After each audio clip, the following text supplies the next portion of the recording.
You know, they say betrayal changes you. Not just the way you see other people, but the way you see yourself. And I learned that the hard way. The night I discovered my girlfriend was only waiting for my inheritance to finally leave me. My name is Aaron, and this is how discovering her true intentions saved me from a lifetime of being used by someone who never loved me at all. I was 29, working as a senior accountant at a mid-sized firm in Sacramento. Life wasn't glamorous, but it was stable. I lived in a house my father left me before he passed away from cancer, nearly paid off, comfortable, filled with the memories of a man I respected more than anyone else. For a while, I thought I had everything I needed: a good job, a quiet home, and peace. But then, I met Stephanie. She worked at a small coffee shop near my office. I was a regular there, always ordering the same cappuccino, always buried in my laptop. She noticed. She had this easy smile, the kind that made you feel seen. One morning, she scribbled her number on my coffee cup sleeve and said, "You look like you could use someone to talk to who isn't a spreadsheet." That one line was all it took. Our first date turned into many. Stephanie was funny, warm, and, I'll be honest, breathtaking. She had this energy that made me feel like the luckiest guy in the world. Those first few months felt perfect. She'd come over after her shifts, and we'd cook dinner together, talk about life, or just fall asleep watching movies. She said she loved how peaceful my house felt. She'd trace her fingers along the hardwood floors my father had renovated before he got sick and say things like, "You must have been really close to him." I was. And hearing her say that, feeling her understand that part of me, it made me fall harder. About 6 months in, she started opening up about her life. Her finances were rough. Rent, car payments, groceries. She was barely scraping by. When her car broke down one week, she was in tears. I didn't think twice. I offered to pay for the repairs. She hugged me so tightly that day, whispering, "No one's ever done something like this for me before." It felt good to be needed. It felt even better to be appreciated. But that small act of kindness opened a door I didn't realize would never close again. Soon it was groceries, then rent help, then new clothes for her job when corporate came to visit. She always promised to pay me back, but I knew she couldn't. I told myself it didn't matter. That's what you do when you love someone, right? You help them. When her lease was about to renew and her landlord raised the rent, I suggested she move in with me. It made sense financially, and emotionally, it felt right.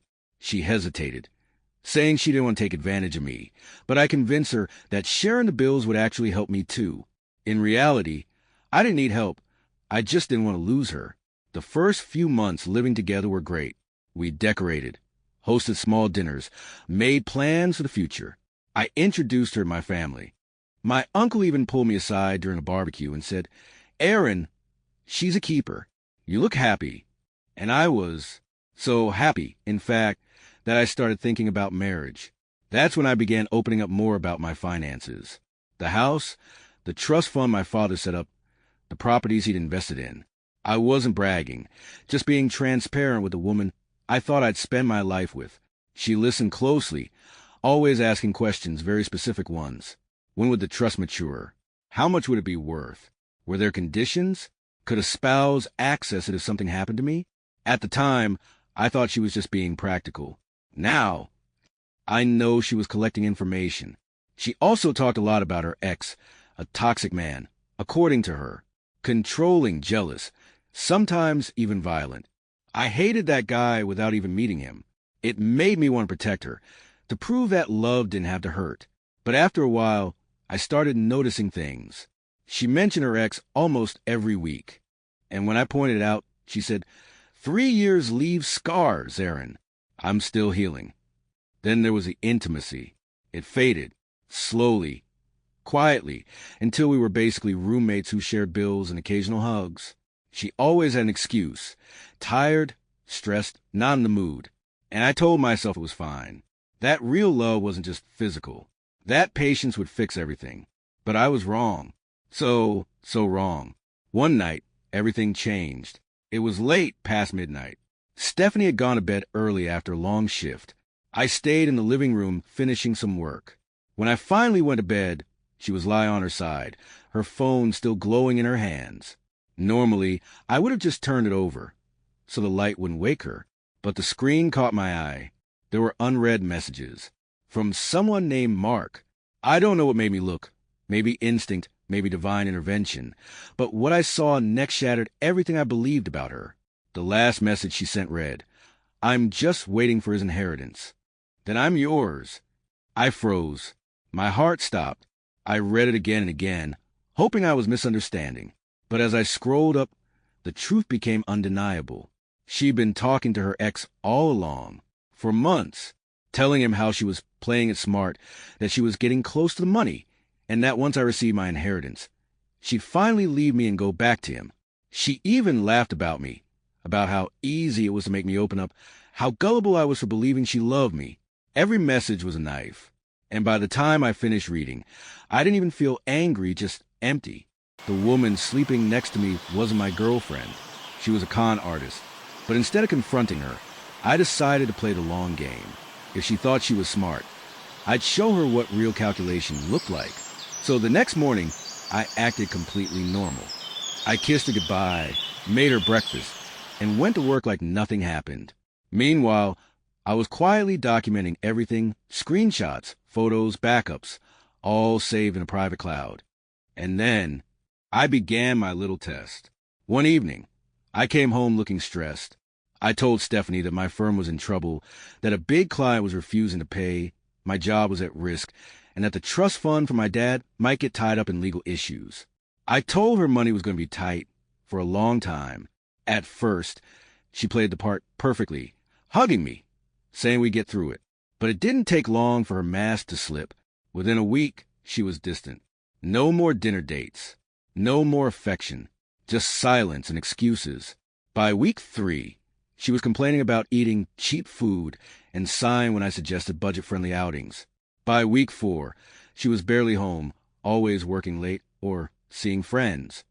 And then one night, she finally said it. "I can't keep carrying dead weight, Aaron. You've changed. I can't be with someone who can't even provide basic stability." That was it. The truth, plain and cruel. The next day, she ended things. Cold, emotionless. She said she needed a partner who could offer her a future. I didn't argue. I just said I understand and help her pack her things. Within a week, she was gone, back with her ex. I knew because she started posting pictures online. Captions like "New beginnings, know your worth, and never settle for less." I almost laughed, because what she didn't know was that I'd never lost my job. My finances were untouched. Everything she thought she'd destroyed was just a story I made up to see who she really was.